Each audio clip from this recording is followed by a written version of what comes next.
তারাপীঠ মহাশ্মশানে বৈষ্ণবদের সমাধিস্থান খনন করে অবৈধ নির্মাণ কাজের প্রতিবাদে পথে নামল তারাপীঠ মহাশ্মশান রক্ষা মঞ্চ।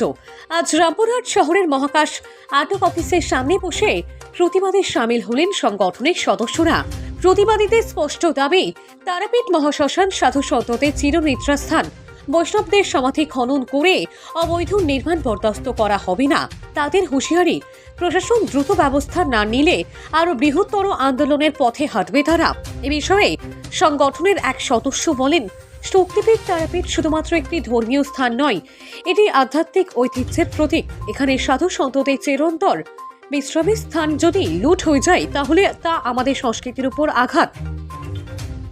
এদিকে প্রশাসন জানিয়েছে তারা বিষয়টি খতিয়ে দেখছে, তবে স্থানীয় বাসিন্দাদের একাংশের অভিযোগ, অর্থের লোভে কিছু প্রভাবশালী মহল এই নির্মাণ চালাচ্ছে।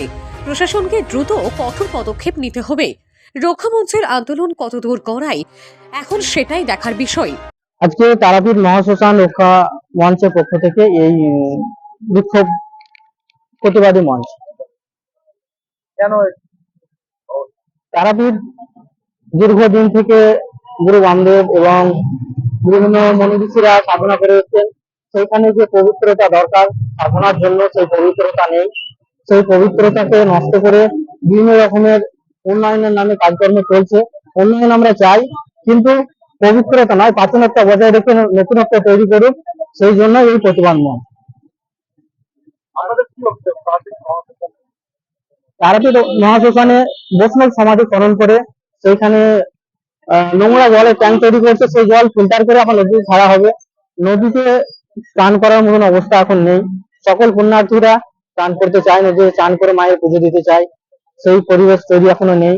তার জন্য নদীটা পরিষ্কার করা অবশ্যই দরকার, যাতে জলে আমরা স্নান করতে পারি, সবাই মায়ের কাছে পুজো দিতে পারি।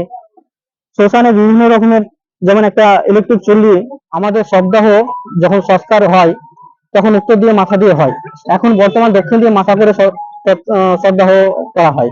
তো সেটা যাতে অবিলম্বে চেঞ্জ করে উত্তর দিকে মাথা করে সপ্তাহ কমপ্লিট করা হয়, তার জন্য আমরা দাবি জানাই। এটা এখন অনির্দিষ্টকালের জন্য চলবে, যতদিন টিআরডিএ বা প্রশাসন এটা ব্যবস্থা না নিচ্ছে ততদিন হবে। সবদাহ আনার কারণ হচ্ছে, আমরা এই সপ্তাহটা কোথায় করব? আজকে জলের ট্যাঙ্ক তৈরি হলো, কালকে আরেকটা উন্নয়নের নামে আরেকটা ট্যাঙ্ক তৈরি হবে বা অন্য কিছু জিনিস তৈরি হবে, তাহলে শ্মশানটা পুরোটাই কভার হয়ে যাচ্ছে। কারণ আমাদের যে সমাধি, সাধু সন্তদের সমাধি দেওয়া হয়, বৈষ্ণবদের সমাধি দেওয়া হয়, তো তারা কোথায় সমাধি দিবে?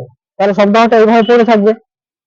সেই কারণে আমরা সপ্তাহ নিয়ে আসছি, যে আমাদের সপ্তাহ আমরা কোথায় সমাধিস্থ করবো। প্রতিবাদীদের কর্মসূচি হয়, কিছু অংশ সাধু সন্ন্যাসী যারা তারা চাইছিলেন যে সেখানে উন্নয়ন হোক। আমরাও চাই উন্নয়ন হোক, কিন্তু প্রাচীনত্ব বজায় রেখে উন্নয়ন হোক। উন্নয়ন করার জন্য আরো জায়গা আছে, সেই জায়গা ব্যবহার করুক। 1 টাকার জায়গায় 100 টাকা খরচ করুক, আমাদের অসুবিধা নেই, কিন্তু প্রাচীনত্ব বজায় রেখে উন্নয়ন করুক। কি না আমার নাম Pradip Maharaj. Bureau report, Bangla digital TV.